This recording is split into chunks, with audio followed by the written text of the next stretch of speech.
Thanks for making it to Veterans Info Tab.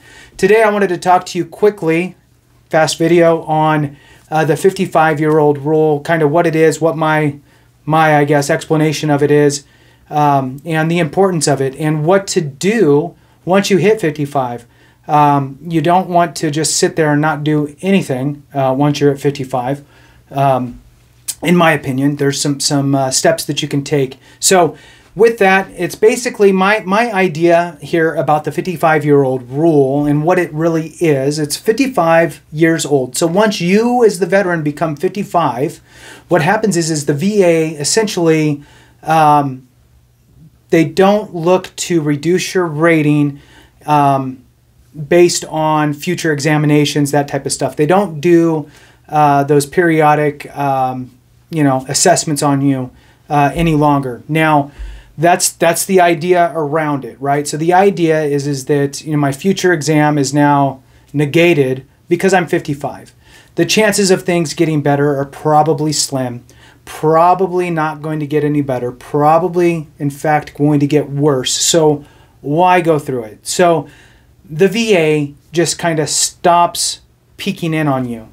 Now, what does that mean for you? Well, to me, one, it's that kind of assurance, right? So if you had a few conditions that you had periodic exams on and what have you, now you've hit 55, and now it's that assurance that, you know what, hey, I'm feeling pretty good with my rating now. Well, the question now is, well, were you 100% total, right?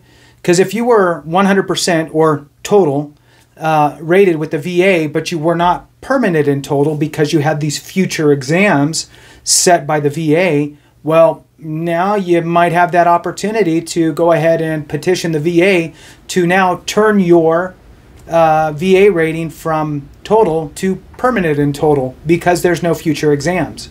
So definitely something that you would want to at least think about doing. And in my mind, for my own self, again, this is, not suggestions for anybody. Definitely do your own due diligence, have a conversation, meet with an accredited vet rep who can look over your specific conditions and all that good stuff, and make sure that it's a good move. For me personally, I think it's a good move because if you know yourself, you're in a good space, that your conditions in fact aren't getting any better, then what's the bother, right? Just go for it. And petition the VA to switch you over to permanent and total. Because there's a whole host of other benefits that come from being permanent and total, as you know from watching probably 1,000 different videos on it. So there is, however, I guess a law. There's some verbiage inside the regulations that does state that they can, under unusual circumstances, request future evaluations on you. Typically, it's after you've received treatment for specific types of cancer.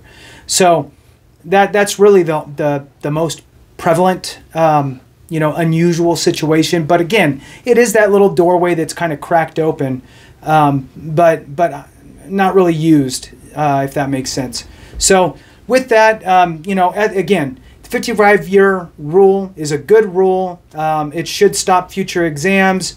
And if it's stopping future exams, then you should be able to petition for permanent and total if you are already total at 100%, especially if you're not somebody who's going through cancer treatment, right? So barring the cancer treatment, then definitely move forward, in my opinion, with something like that. So in any case, we'll go ahead and wrap it up here. Thanks again. I appreciate you guys being here, and have a great one.